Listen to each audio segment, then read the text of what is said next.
Hello and welcome to the Welch Review. Today we'll be talking about Underwater, a film starring Kristen Stewart, T.J. Miller, John Gallagher Jr., and Vincent Cassell. You see, the reason why you hold it this way is because the names of the people are on the back. I worked really hard on memorizing. Oh, did you? Oh, I don't actually know if what I said is true. I thought that you were just reading off the back. You can right there at the bottom. Oh, perfect. But anyway. So, anyways, that aside, this movie's kind of caught like a lot of flack for being unoriginal.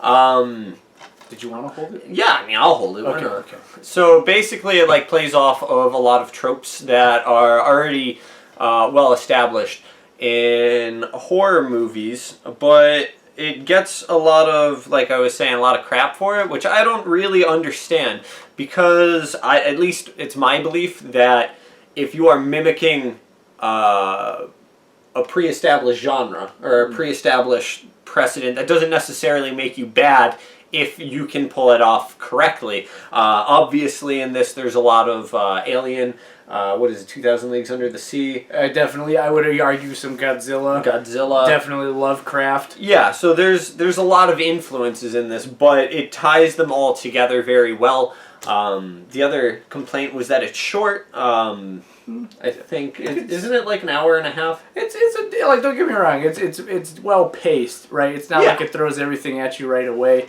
Yeah. But I would say, like, you know, they do a good job with like the Jaws kind of effect, you know what I mean, and with Alien, where you don't necessarily see the monster until right away, but then you do see it. So I think if they were to make it longer, it'd be cool to like see a little bit more. Yeah.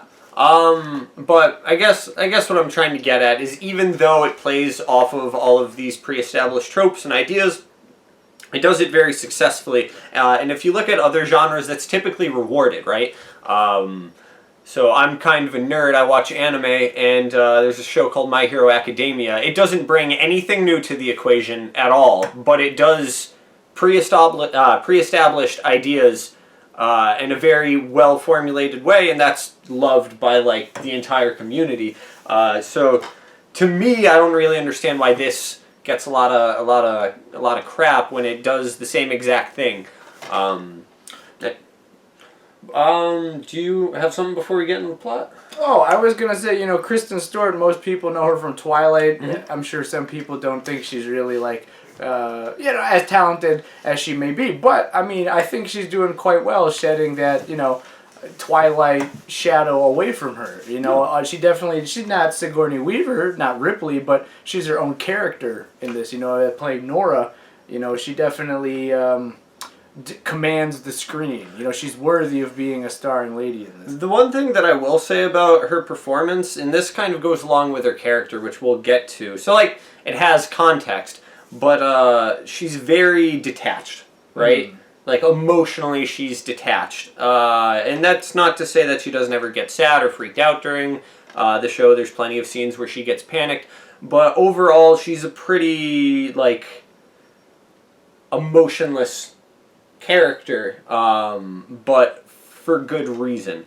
So anyways, just to kind of like jump into the plot, the entire idea behind this this movie is that you have a crew of people in the Marianas Trench, all the way at the bottom of the ocean, and like a big drilling rig, mining out like some, like, you know, next generation energy source.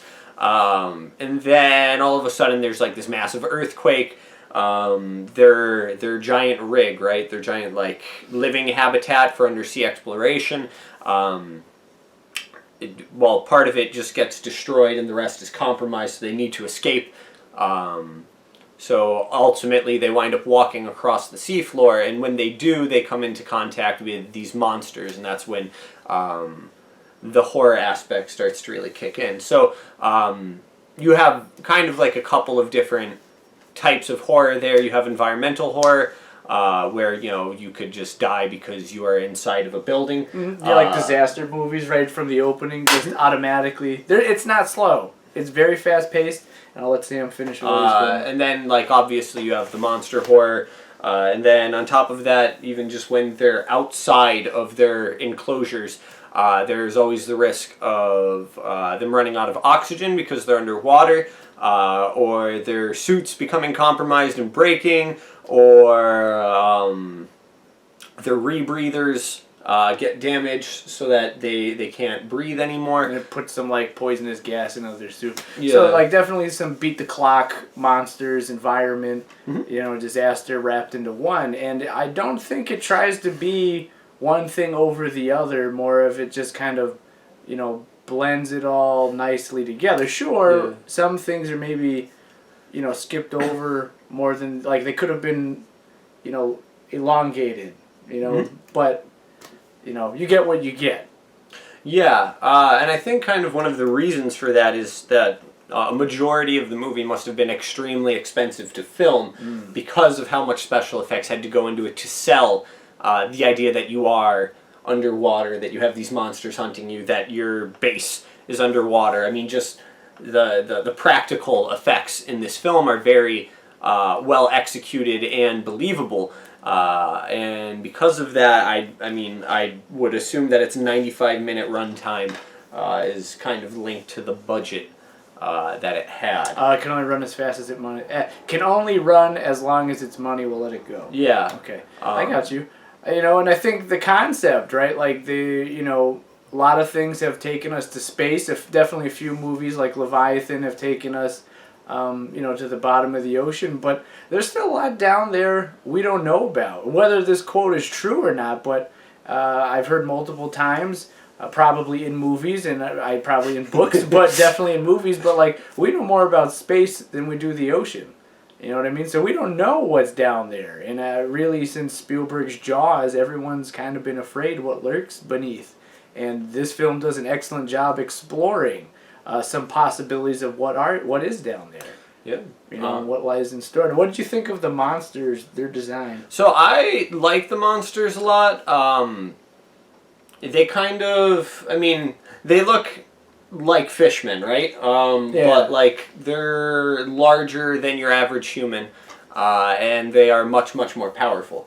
Throughout the movie, when our like heroes and main characters are outside, in the underwater, they have like these like jacked up superpower suits. They're not like to make them stronger. It's just to make sure that they don't get crushed by like the immense pressure of being on the bottom of the seafloor.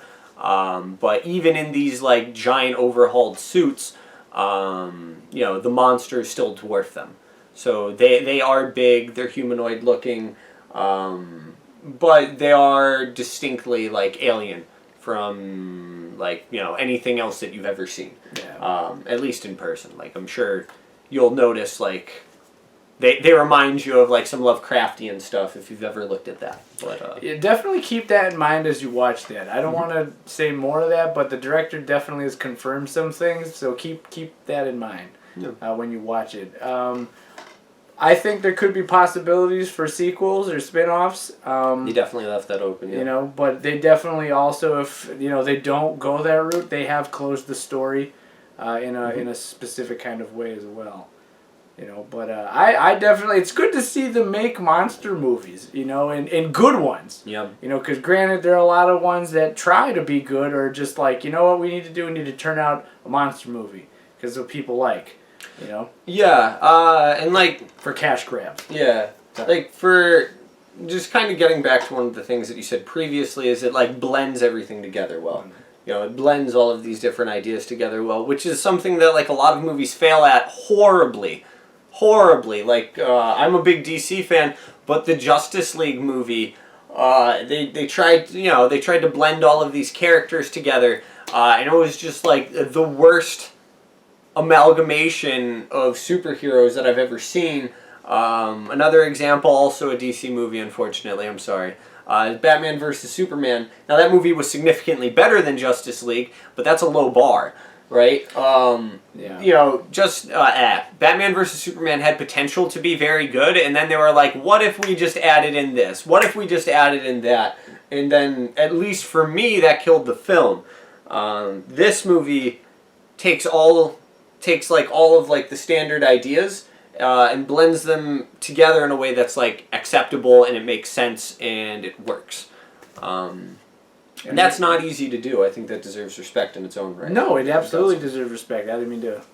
No, you good. Gotta work on it. It also makes Kristen Stewart a badass.